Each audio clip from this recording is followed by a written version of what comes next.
The first questions are retrospective. So, when you were starting the project, what was your biggest concern? Well, I'll start with that one. Yes. So my biggest concern was that Missouri and Illinois are completely different states, and I thought that might be a struggle. But I can tell you that working with IDOT, you know, we came together at the very beginning and talked about how are we going to make this work, and it was great. They were great teammates and camaraderie, and you know, we had a goal to get the project done. So my biggest concern was that it was going to be a battle all the way, and it ended up not being that. So. Greg, this one may come back to you too. What did you think were the areas or risk that would most likely impact the schedule? Well, right off the bat, we talked about risk in railroads and utilities were the two things that we came up with the highest risk. And Randy, you were very involved with that. Yeah, flooding naturally when you're working on a major river bridge like that, flooding has a huge impact on your schedule, and it's a lot of unknowns. You don't know what durations, if it's going to hit in critical times and when it's going to hit, so that can substantially alter the schedule. And even now we have, you know, not only just flooding but also low water too, which actually ended up being a problem as well. So a lot of people think of flooding, but they don't think about the low water issues too, about getting barges into certain areas. I mean, we started off for the first 3 months in flood stage, so. Yeah. You guys were And this one can Yeah, probably be we for kept any of ourselves you. busy reorganizing the office for 3 months, right? Yeah, Putting together cubicle walls. we did. We got pretty good at Yeah, we were. Kids in taking, the office putting up now are and trying to tearing figure out, down like, oh, I got cubicles. this. When did the reality of what you were working on really sink in? Probably when we're a couple hundred feet above water. You're climbing 20 stories of each day or whatever, you know, and you get a great outlook over the city.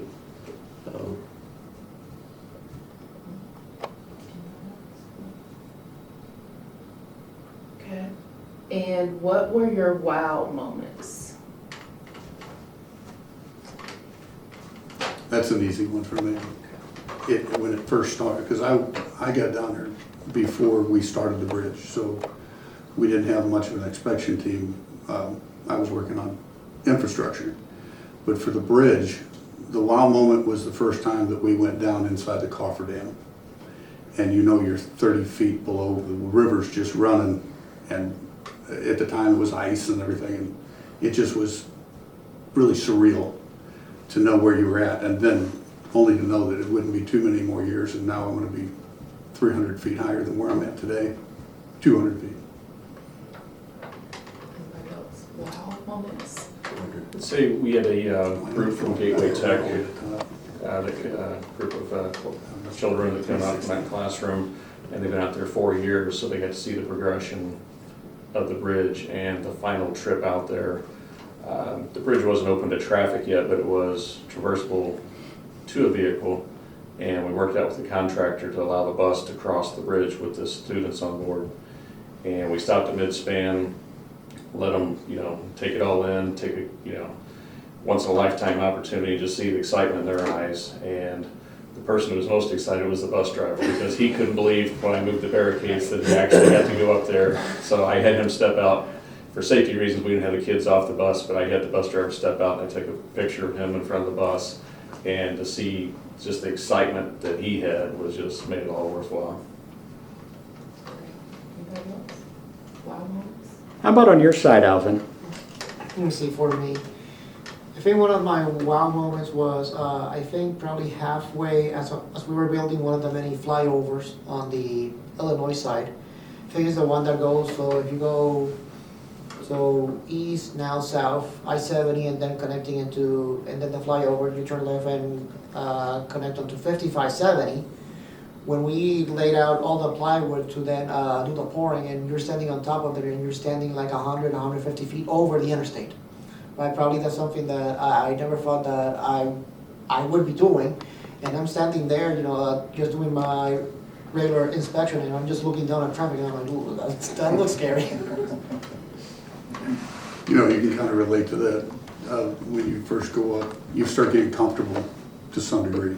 You're always aware of it, but you don't feel that nervousness. You're looking at things, you're doing things. And when you go to stop for a picture and you realize you're leaning against a 2x4 railing and you're 360 feet in the air, you start to understand maybe you're getting a little too comfortable. But I agree. What was the most complex or complicated task in design or construction for either of you? I would say the cable erection, and we had public tours to explain to people that, you know, there's every one of those white strands, there's 31 to 73 individual cables, and each of those had to be a certain tension. All the entire bridge had to be the exact same tension. Then we had construction loading had to be one thing, and you know, taking into account even piece of equipment or stuff stored out there.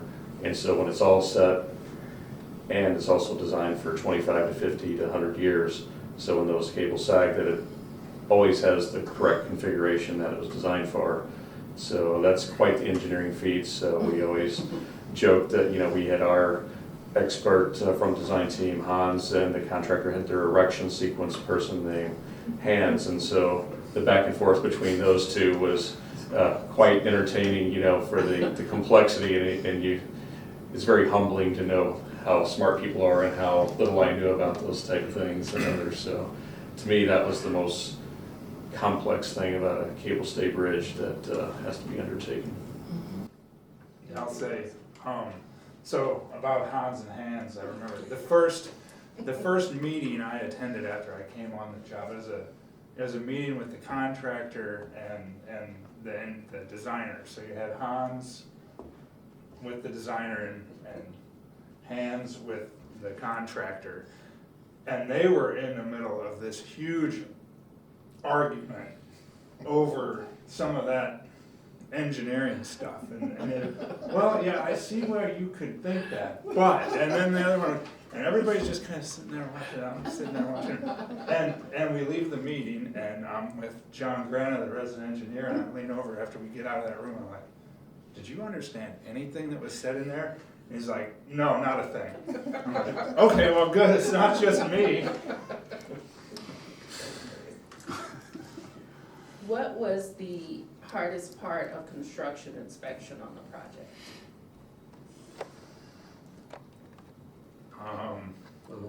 43 hour long pours. I You were on Yeah. vacation. Yeah. We had, the first pour was supposed to be done in like 20 hours or something like that. They didn't realize how hard it was to, because they had the pumps set up on the bank, and they would run slick lines all the way out to the cofferdam, and then they had articulating arms that, you know, put it down into the inside the casing or whatever. And the first seal pour was 4,300 yards, I think. I mix those numbers up. Greg, Sounds you know about the right. numbers, right? no, it was close. But yeah, they anticipated it was going to take 20 hours to get it done. So Chris was on vacation, and Mike came out to help us. And, well, I'll take the first 12 hours, you take the 12 hours, and I'll come back in the morning in case they go over a little bit. And we ended up, 4 shifts to get this whole thing poured out, and realized the rest of the job is going to go this way. I would say, I don't know if it was the most challenging thing, but just not everybody could do it because it was a physically demanding job. Oh yeah. Like you said, climbing towers, yeah, when we were doing the tower legs, Chris and I would go 4 times a day, Yeah. up and down the tower legs. It was Several always- hundred feet eventually, but I call it my fitness program. You were in great shape because of it. You remember when people come out to take tours, and you guide them, and you realize they're not used to climbing this all the time. So you go up 75 feet. I was always go up 75 feet, and I could stop, and I would sit there and talk about the bridge while they're all catching their breath, and then then we're gonna go up the next, and we do that all the way up. And then when I finished that job, I came to work at the district office. About a month, I go up to the 3rd floor, and I'm out of breath because I'm out of shape now.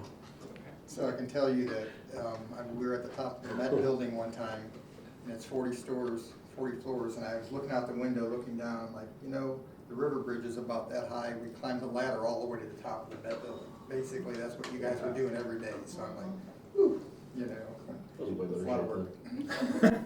than- And we did feel the pain of both Chris's as they did that inspection every day because there was a routing issue one day that they needed some assistance with a call and what to do. As we ventured up there, Greg, you were along as well, and John and Grana, and so we, all three of us decided to go up there. It happened to be 106 degrees actual temperature that day. And I always remember the climb up, and I was like, wow, it must be really drilling up there, because you usually have water with the drilling process, because I had a steady stream of water hitting my hard hat all the way up.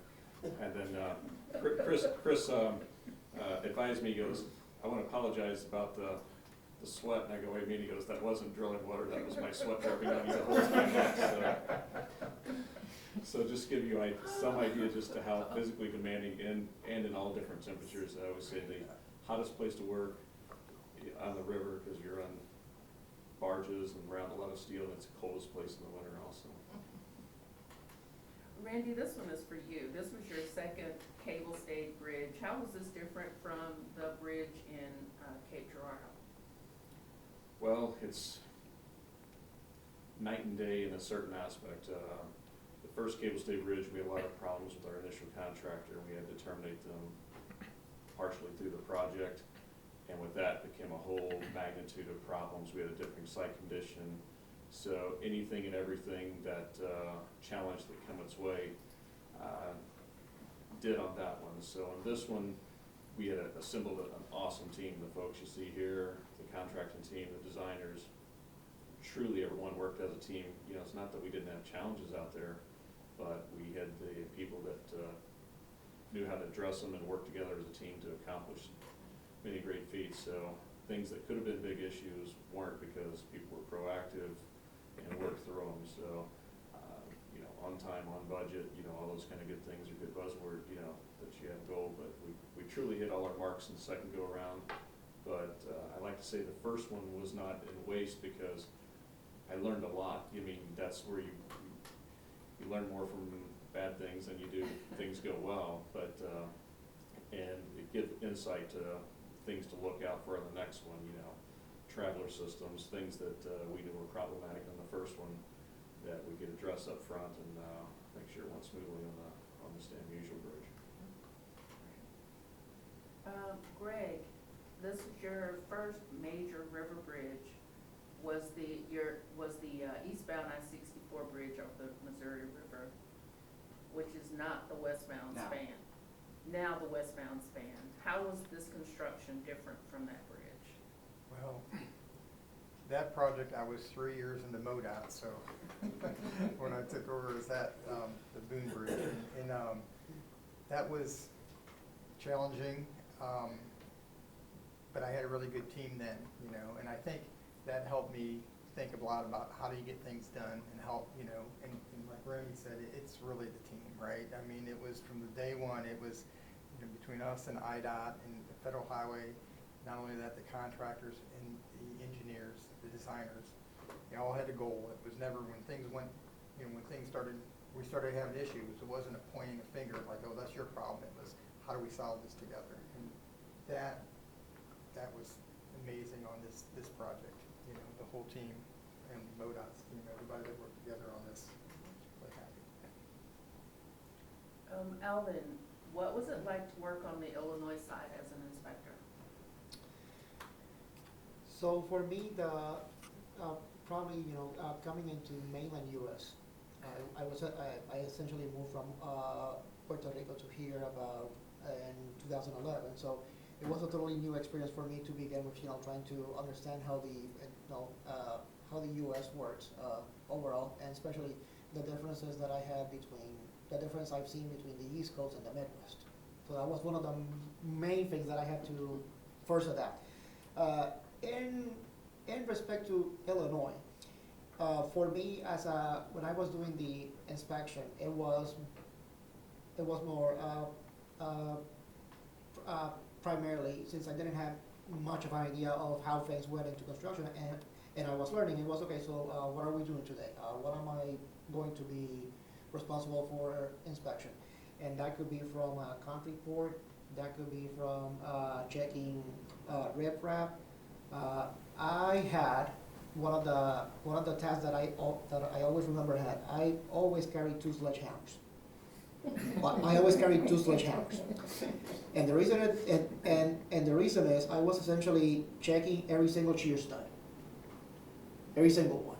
So every single day that we were before we do the deck, they weld the shear studs, and I had to essentially check every single one. And that was probably one of the most challenging things from a physical standpoint as well, because you really you're just with a 12-pound sledgehammer, you're just hitting one, and then after every 30 or so, you really have to hit one until you bend it. And then if you break it, it's like, well, it broke. You gotta redo it, right? So it was it was a very interesting project for me to begin with. I learned a lot, of course, from that experience. It also taught me that definitely construction, the world of construction, while I appreciate it, might not be my thing. I might be more into design more than anything else. Because there are a lot of things that you learn in construction for sure. One thing that I do take from working in construction now as a designer, as a project manager, I can understand better what a inspector needs from me, right? As a designer, before I put it on paper, hey, does it make sense, right? Because it's one thing to put it on paper. It's like, wait, it looks pretty. How do you expect me to build it? Let's talk about the efforts to include DBEs and minority workers on the project. Why was this an important element for this project? That can be Greg, April, Randy, any of you who want to speak to that.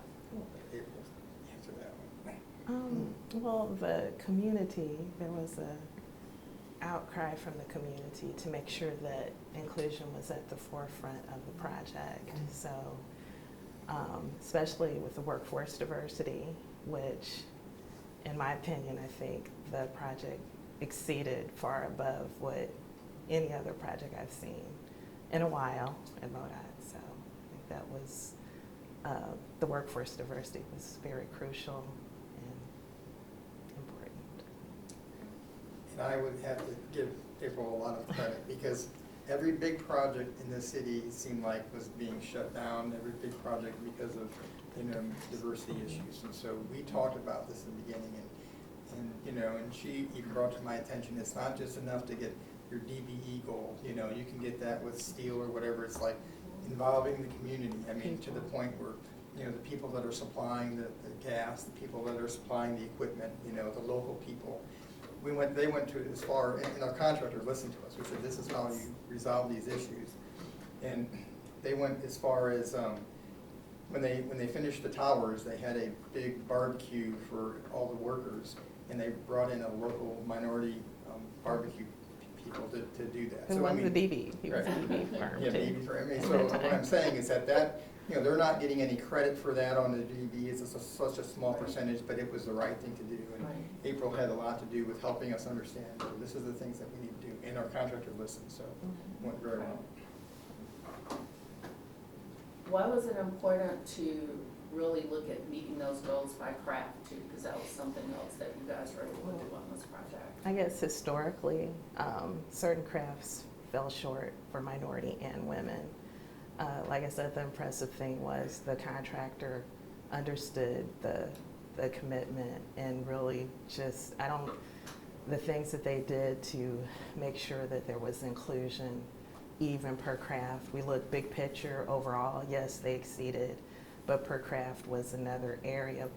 The goals were 14.7% minority and 6.9% female, established by the Department of Labor, and they exceeded that on each craft, like the ones that have historically not been diverse, operators, electrical, so for women too, because so look here, but that was very crucial to bring in the women into the trades. So. Just want to add the transparency. We put everything out there, all the numbers, so there was no hidden secrets or think that someone, you know, being upfront with everything, successes and failures, you know, if we were lacking. But I guess one of the testaments that we had our great numbers is that the numbers were so good that some of the local folks did not even believe the numbers. They're like, there's no way you're hitting those goals. So we actually invited them out at shift changes so they could actually meet the workers out there and share in that success. And I think that's important in building those relationships. One of the notes Drew just wanted me to point out for that project is that there were more than 1 million hours worked by minority craftspeople on that bridge. How did the work on the bridge lead to improvements on DBE and minority workforce over the last 10 years? Or I guess any of you really, who are still here and continue to work for the organization? You're saying the workforce diversity on other projects? Yes, absolutely. Like I said, I think this was is a unique, and I haven't seen it to that magnitude except for maybe one other project that I think just completed, but Okay. yeah. Anybody else on? Yeah, I think it kind of set a goal too. I mean, I started with I-64, right? That's where we really started getting involved with this, and then the river bridge. But I think it helped, you know, MoDOT and maybe even IDOT understand what needs to be done. And so it's helped the program a lot. What would you say about the coordination effort between the two states through the project? And how did the efforts on the bridge for other improvements around the region? I can talk to that. Like I said, politically, Missouri and Illinois are quite different states. And we met with IDOT at the very beginning and said, you know what, we're going to work together. And that has been a great relationship.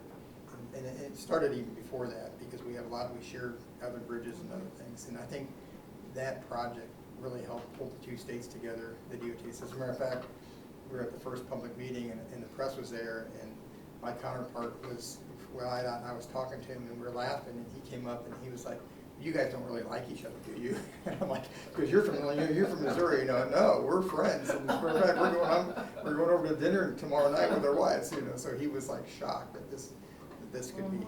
But that relationship, you know, I think was really good between Missouri and Illinois, and or MoDOT and IDOT, and it's helped on a lot of the other projects that we've done since then. Okay. Just something else we had to be cognizant of is from the MoDOT side was that IDOT was originally the lead on this project for many years, and so a lot of people were very invested in this project and wanted to succeed, and you know, so there was also that recognition that, you know, hey, MoDOT's taking it over, and to make sure that, you know, no one was offended or, you know, and treated with respect and gain all that valuable information that they had from the early stages, and, you know, get that true spirit of getting it done. You know, like I said, the local level, the folks we worked with couldn't have been any better, and we tried to all keep politics out of it. You know, whatever that chatter was going above us, that it stayed there, but from perspective of MoDOT and IDOT, it was a good success story. So for me, I have a question, since I wasn't involved in pretty much any of the planning and of that. When did the planning and talks began between MoDOT and IDOT for the construction of this bridge? Well, I mean, the project goes back, you know, 20 years before the bridge started, right? And there have been studies, and, you know, I mean, IDOT was kind of the lead, and they actually came up with a concept, and I think that it was a great concept, but this was at a time when MoDOT had no money.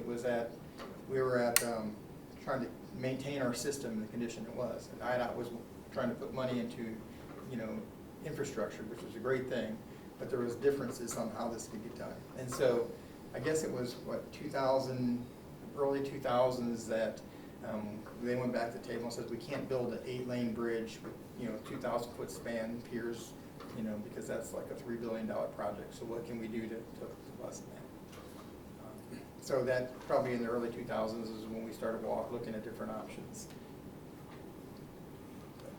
I remember doing a presentation about the project as we were kind of wrapping up. I don't know what group it was, but I talked about that very thing, like this started, I think like 93 or something like that, was when discussions started. I'm like, for reference, I was in 7th grade at the time. Way back.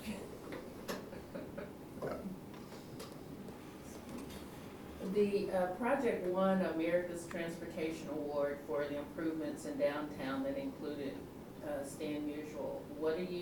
How does that make you feel? What do you think that says about the project? I would say the most inspiring thing was all throughout the course of that project is back up on the Poplar Street Bridge is what you heard on their news report every single morning. And you're explaining to people how all the new network with the new bridge and how all this stuff works in concert together.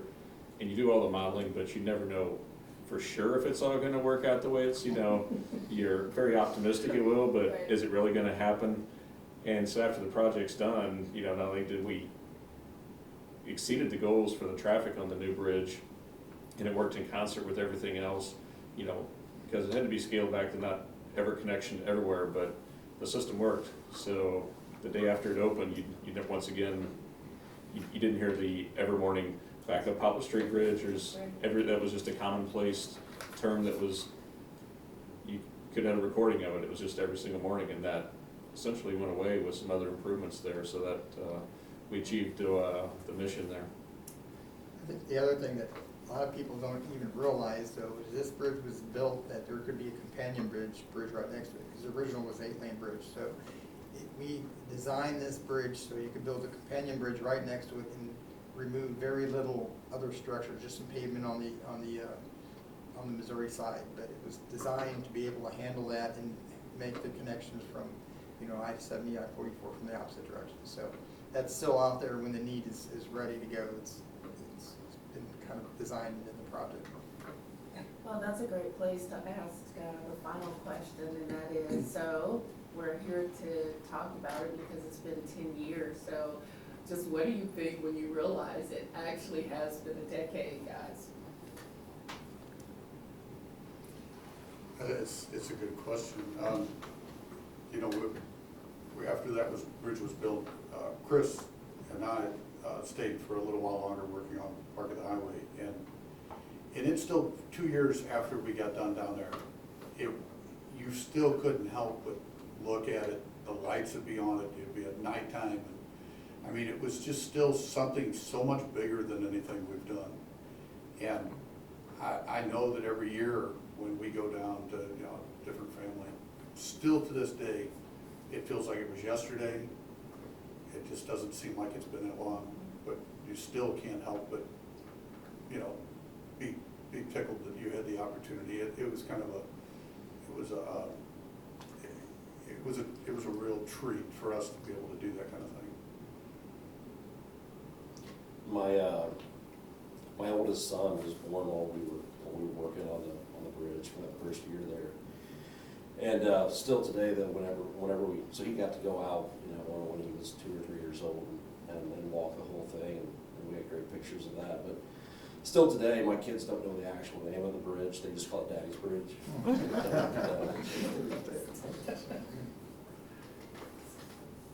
Yeah, I mean, it's hard to believe it's been 10 years. Like Mike said, it feels like it's been no time at all. So it was a great project.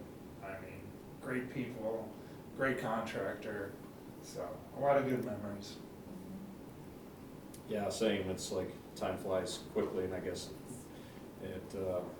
when you tell everybody it's been 10 years, they're like, really?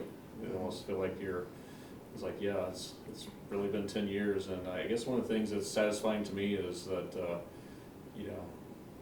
getting in touch with people and say, hey, you realize it's been 10 years? And they're like, yeah, that was one of the best projects I worked on. I wish I could work on another one tomorrow. So that's a good feeling to know that people had that pride and that it was just, and good feelings about a project. It wasn't like, oh yeah, I'm glad it's over type thing on some projects that, but it's something, when you see that on the newscast or whatever in the skyline in the background, different things, you get a sense of pride that, a group of people never worked together, those in the room, and a lot more people, that all come together to contribute their part to make it reality. I would say that, it's really an iconic structure. It's really great to be a part of that, and it's such a success. And while we were working on this, the consultant brought by some people that were working on another project in the other state, and they couldn't believe our core team meetings, that we were all sitting around the table talking cordially. He said, the other big projects going on, they're slamming their fists, they're yelling. I mean, this was really unique, the way this went together, and everybody really helped each other. And so, I mean, and our team just helped facilitate that, and so that was great. It's just a great project, probably, like I said, the most fun project I've ever worked on in my career. Yeah, I feel much older now, but I remember, I think it was Greg or Randy, somebody turned 50 on the project, and now I just turned 50, and I used to be like, wow, so, it just, was it Greg, no, maybe not, somebody had a birth, okay, someone, but, I'm sorry, the age thing, but it just shows time flies by quickly, and it's an honor to be on the project, so, yes. Time flies for sure, and when you look 10 years of, we all think, okay, so 10 years ago, where were we, right? Where were we working on, where we were in our lives? I just came here, and all of a sudden that year that I was in construction, I passed the PE. That was one thing that I had positive that year. I also got married on top of that. This was all in 2013. But yeah, when I look at where I was and where I'm now, and all that I've learned, all as an engineer, how I've grown, as a person, how I've grown on the personal side, all the connections that I've been able to make here in St. Louis, and even though I didn't work on the Missouri side, I was on the Illinois side. There's still a lot of things that I learned on the Illinois side, and now on the Missouri side, it looks like I think at some point, I think it's in 2028, there is a bridge rehab on that one, and I'll be working on it. So.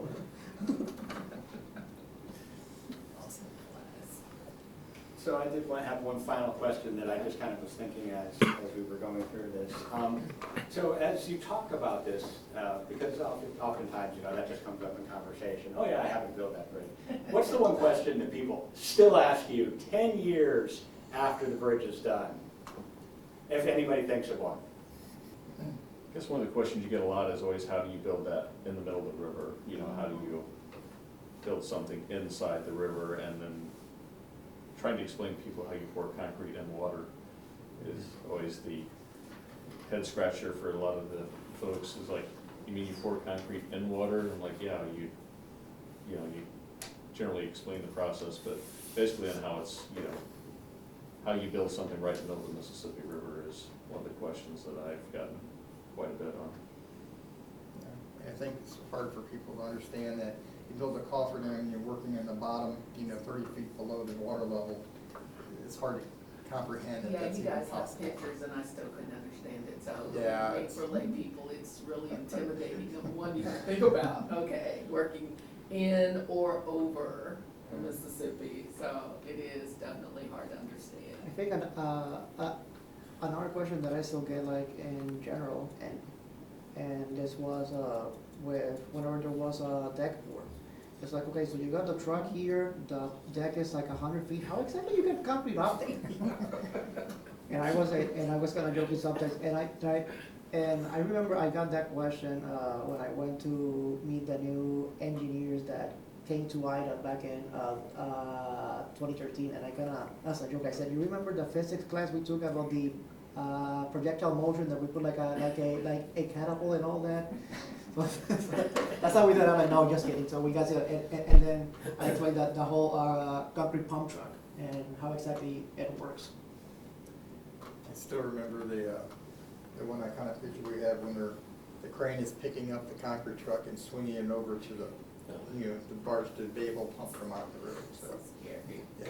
We only tried that one time. Yeah. We got pictures of it. Oh, yeah. Just waiting for the. Well, you did definitely changed our calls from the traffic reporters in the morning. We don't have to answer that question anymore about PSV, that's for sure. But you also, I think, changed the whole skyline, guys. I mean, just, I'm starting to tell Drew now, you know, it's been 10 years, we gotta stop using the picture of the bridge as on all our PowerPoints. If you've used them at any time over the last 10 years, that's what the opening slide is. So even we are so attached to the bridge that you built, we're having to pull ourselves away. It's like, okay, it's been 10 years, I guess I'm gonna. It's but old that- news now, right? It's supposed to be, but it's still such a, it's like the arch. Do you ever get tired of looking at the arch? I know. And so having put that right in line with the St. Louis skyline, I think is something everybody relates to now. So it's kind of hard to tear yourself away from it, even though you know it's been 10 years. That legacy will continue. Yes. That legacy will continue because you had asked about the bridge in Cape Girardeau, the Veterans Memorial Bridge.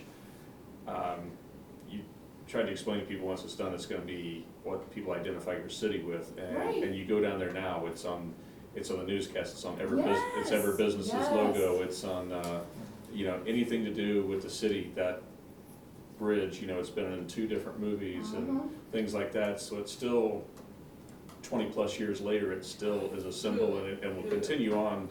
There's just like some kind of an attachment, that people have with the skyline there.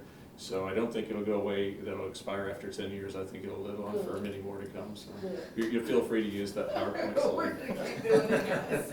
You know, you had said something about the arch, and as corny as it sounds, when you go watch the arch being built, there's a certain amount of pride and things when you watch that last piece come together and everybody's there and the anticipation, and I know that it's not at the same scale, but there was a certain atmosphere that felt that way when that bridge got closed.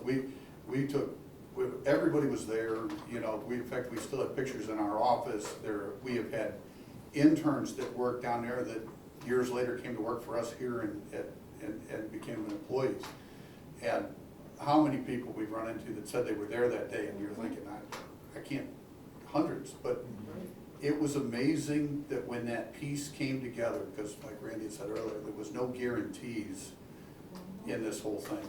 We felt confident, but it was kind of a cool moment that I don't think you'll ever get tired of thinking back, when that was done.